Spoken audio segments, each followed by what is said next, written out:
Welcome to episode 43. My jiu-jitsu feels extra good today, although Enrique's been powering up with Skittles. So we'll see how that goes down the line. So today's a NoGi episode. We're going to start out with a question from Bob from a couple weeks ago on one of the YouTube episodes.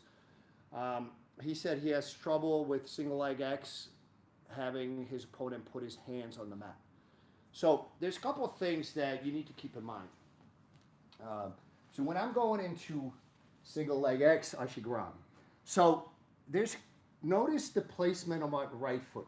Sometimes I'll place it behind his left cheek, sometimes behind right cheek. Depends what I'm trying to accomplish. Am I trying to really isolate his right leg, or am I trying to almost strip it? Now, one of the biggest problems that people do is they're trying to put too hard, trying to put the hand on the floor. I really don't care which way he goes.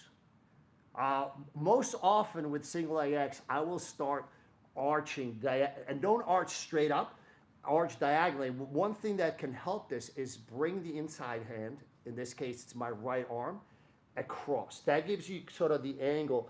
So if Enrique doesn't go down, which he did, but if he doesn't go down, he will be stumbling. All right? So again, right now, if I want to stop his left leg from stepping back in a big way, I'm going to place, can you pivot, Enrique? I'm going to put my right foot behind his left cheek. This is my best angle. Enjoy the view. As Enrique said, this is his best angle. So I place my right foot behind his left cheek. Now, if I want to isolate and load up on his right leg, I can replace. All right. So this is a very short movement, very efficient. All right. Now, so if I want to put his hands on the floor, a lot of times, again, reach with the inside hand. That gives you a good angle. If he stumbles, I go the other way. Now his hands are on the floor. So from here, there's a lot of things I could do. First, what I usually like to do is exaggerate his angle. So a lot of times, if I need him to go further, I like, Enrique could still do things from here if he can recover his base and start driving. Yeah. If he can start driving sort of with his knee at 6 o'clock, putting weight on you, he can take that entanglement away from you. Not just that, but actually punish you for it. So you got to be really careful with that position. It looks like you got something good going, but if you got a guy that's got some skill, he can still not just take it away from you, but literally wind up on top, side control with past your legs, past your hips, and start basically hunting you down. So let's look at it again. So when I go into ASHI GARAMI, so a lot of times, again, I played, and I start to off balance. If I reach, and from here, his hands are on the floor. I usually like, so some people hook here. I like to do that, but it depends what Enrique is doing. Right now, his knees misaligned, but all he needs to do is just turn a little bit, and now it starts to go south for me. So before that happens, what I usually like to do is bring the outside leg, in this case my right, to push him forward. From here, tap. I have very strong finish. I usually like this grip. This is my favorite grip. I just found that the sort of wristwatch grip, that it's easy to slip the heel. So even if I get it in a decent position, so personally, this is the grip I prefer. All right, so let's look at it one more time. So again, don't forget, I'm sort of trying to off balance him at least 2, possibly 3. So it's forward, backwards, and sometimes off to the sides. So rather than just working with one direction, try to off balance him. So don't think about it, I want to put his hands on the floor. You want to off balance him. So if he goes down, you can either enter the legs or come up.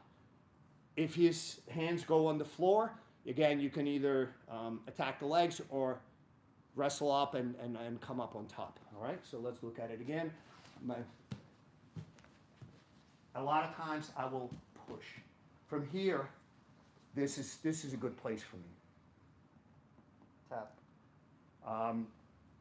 I could always go into knee bars here.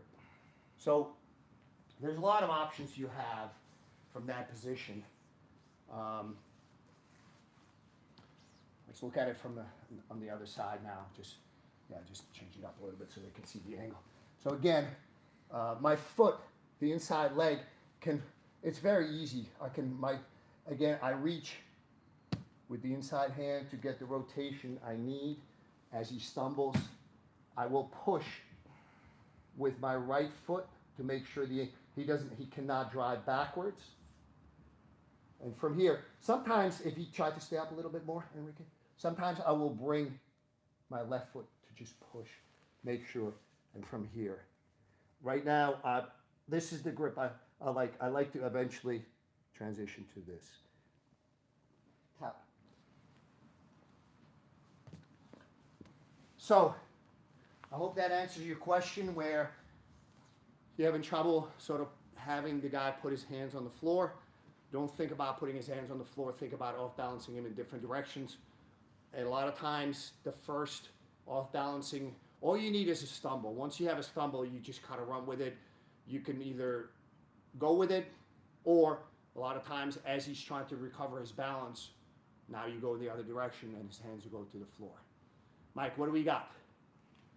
So we have a question. We have 2 check-ins from Southern California and What's up, Alberta. guys?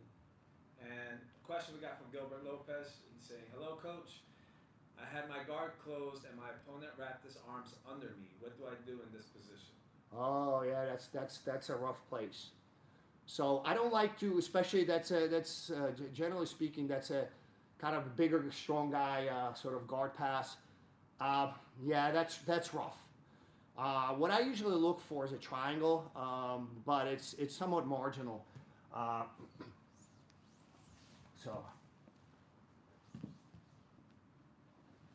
So anytime, when I start to feel the guy's hunting for my arm, go ahead. Oh, your arm. Yeah. So when I feel this, he's already, so you can see, slow down. No.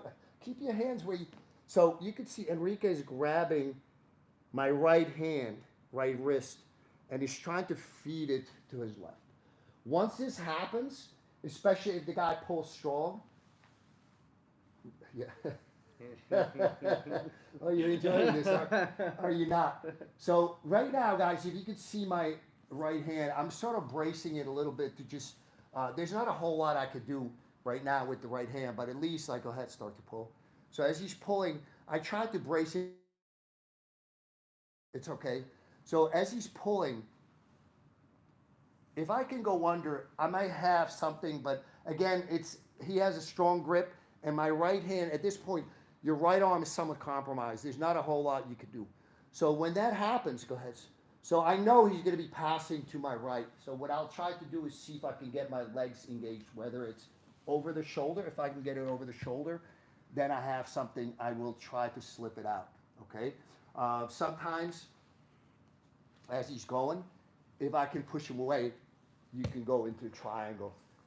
This is not 100% by any means. This is a counter that's, my guess is 30 to 50%. So anytime that you have a submission that's maybe the success rate is 30, even 50% is inadequate. I don't like those odds. It's a marginal submission. I'm not saying that triangle is a marginal submission. I'm quite a big believer, as you know, over the last few years I've been on a crusade for triangles. But the way the setup where you are, it is a threat, and sometimes the threat of that makes the guy change the way he behaves or lets it go. But that's sort of how I would try to do is start to threaten the triangle. Let's look at it one more time.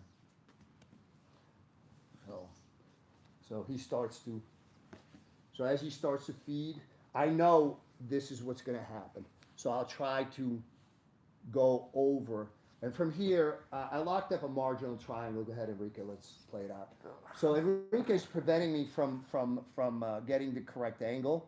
But what I'm starting to do is, can you pivot to your left? So guys, I'm going to lift my hips, because normally I would keep them down, but I'm going to lift my hips so you can see what I'm doing. I'm not trying to pull out, because it's not going to happen. I just try to straighten out my arm. So what I'm doing is rather than pulling, which is not going to happen, is try to straighten it out and swim out. From here, I can cut the angle and finish. So as I said, you will probably fail as many times as you succeed with this, but it is a viable threat, and sometimes the threat makes the guy move in a different way and allows you to escape better. So I hope that answers your question.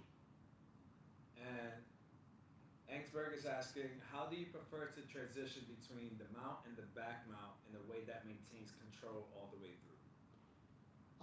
Usually, I don't.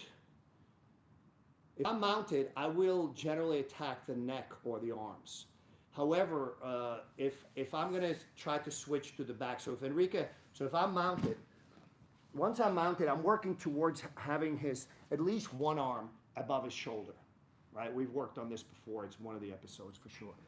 So I want to make sure that at least one of his arms is above his shoulder. Now, if Enrique starts to turn in a way that now opens up the back mount, the thing that I look for is the hand control. My hand is caught in his rash guard, but it is what it is. We're going to make the best of it. So if this happens, I'm actually going to continue to hold. So by controlling his wrist is what allows me to make the transitions, even if he does return. And now I can maintain back control. So the idea is very simple, but it's not that easy to execute. When I mount, my intention is to attack a submission from the mount, be it sort of arm triangle, be it a regular triangle, be it an arm bar. Frequently, it's an arm bar variation or modified Americana. That's another one of my favorites. But if he starts to turn to effectively take those away, what I need to do is make sure that I get the wrist control to make sure that I can transition properly to the back. So let's look at it one more time. So again, as Enrique starts to turn, I'm looking for the wrist control. Notice that my right hand is positioned in a way that Enrique could not take it away. So if he does, all is not lost. If this happens, what I'm going to do is slide my knee high. Again, this is an extremely important point, is you got to slide your knee high. If I try to go take the back from here, he's going to turn. Come on.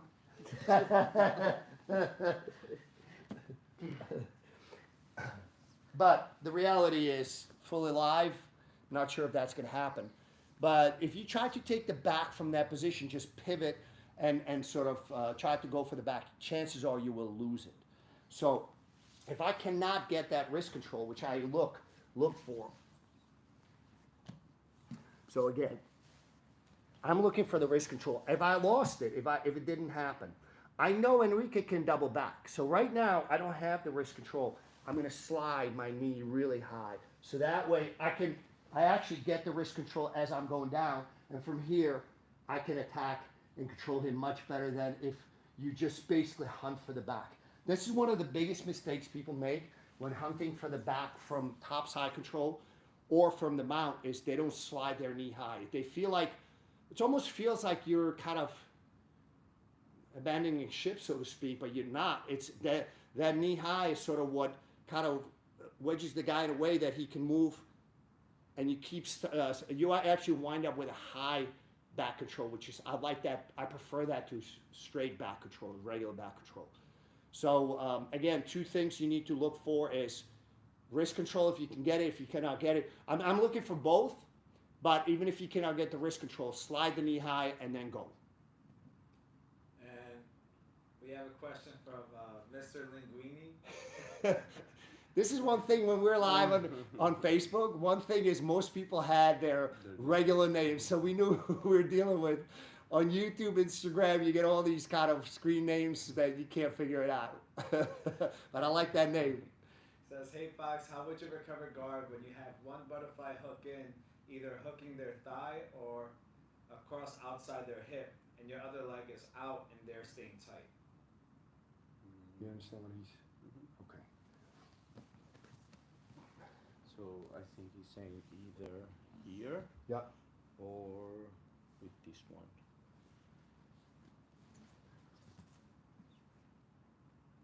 So actually, I actually posture up for me for a second. Hopefully, this is what you're asking for. So I actually like this positioning. It seems like it's easy for Enrique to just shove my leg through and pass the guard. But again, if he does, I can use that for a strong underhook with a lot of space for me to come out and either get a transition or threaten the back. So hopefully this is what you mean if as we're going through this process, if that's not it or it is, just chime in. So a lot of times, sort of, I will try to have the outside leg in, but if I cannot, what I'll do is notice how big that gap is over here. So if I start to feel like he's just shoving through, I don't recover guard. I get an underhook, and I'm coming out the back way. So as I bring my arm high, this is fine. No. Yes, No. yes, yes. So I don't, you gotta understand, and this is actually a very important sort of interplay between the two things. It's guard recovery versus, threatening the back, getting a strong underhook. And sometimes it's not advisable to recover guard because you can do a lot more damage to him by getting a strong underhook and hunting for the back. But you could see how it played out, even though Enrique, because we're going real slow, usually if I go fast, it's going to be a lot easier for me to transition to the top. So it's not necessarily guard recovery, it's an improvement of my position. So let's look at it one more time. So again, can you like a little bit better? So bring up this leg, bring up this leg. Yeah. So a lot of times I play this kind of, almost this kind of guard. I don't mind doing it. I do it a lot with Mike. But Enrique's pushing out. So look what I'm doing as this is happening. Let's go back to it. So as Enrique is I know he's going to shove this through and it's an easy. So as he's shoving it through, my hand is swimming in, goes deep. As soon as I land, I basically arch up to make sure he goes as far forward as possible. Yeah, go ahead. He's holding on to my elbow, which is fine, because I'm going to feed it to the other side. Yeah. Which way do you want to play this?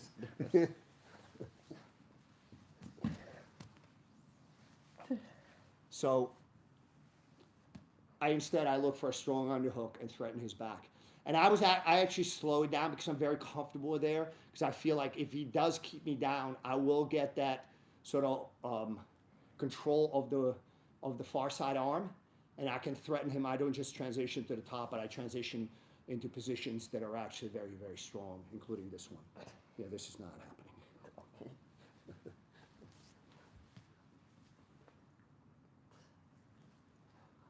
You should have stretched instead of eating Skittles. No. So I hope that answers your question.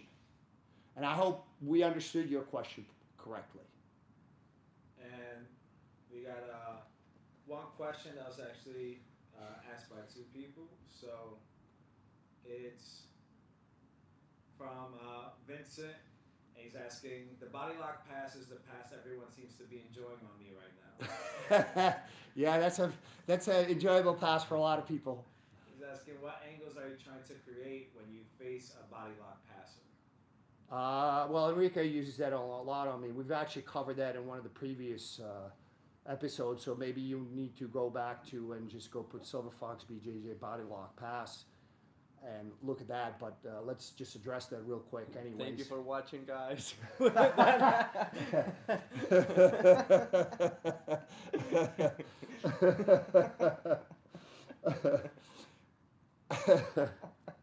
I know it's an ongoing process, but so Enrique actually likes a body pass a lot. So give me, yeah. So Well, you're passive, you're here. why are you having your knuckles in my ribs? Did you come up? All right, so let's do this. So obviously I tried to control the head. If I cannot control the head, I know this is going to happen. So I tried to get an underhook, one or the other. So a lot of times, as he's passing, I know he's going to be passing. Oh, this sucks. Go ahead, keep going. Guys, usually because I have a really bad lower back, I literally wilt from here.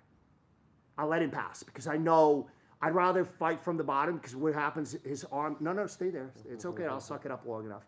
So usually if somebody's arm or leg is draped under my lower back, it puts additional torque on all the screwed up vertebrae. So this is the position I'm going to wind up in.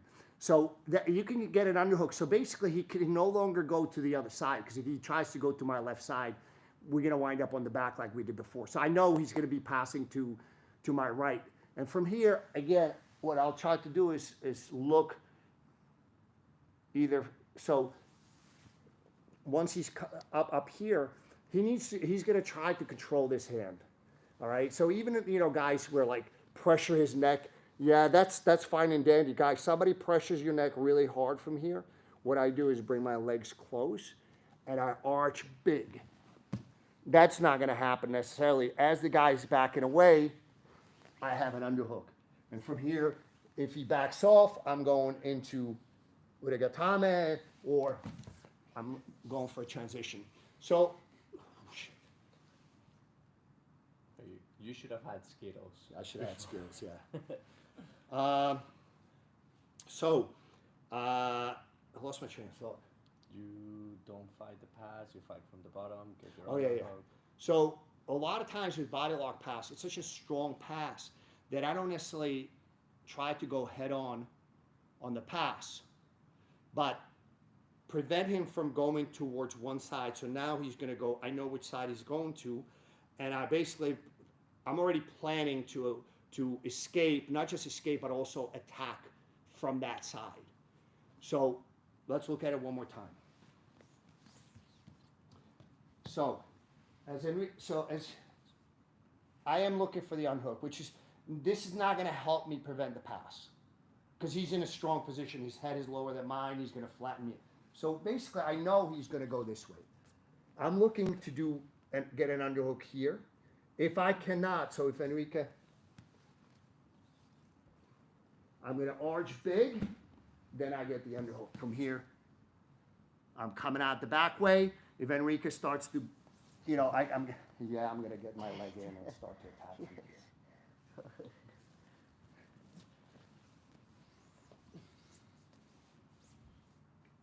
And just like that, we're out of time. Guys, please help us grow the YouTube channel. Like, share, Subscribe. So everything, guys, that we do is under Silver Fox BJJ, be it on Facebook, be it on Instagram, be it on YouTube, all right? We're not on TikTok, and I don't think we'll I'll never say that. I'm not a fan of that. You need to see Fox doing the dance.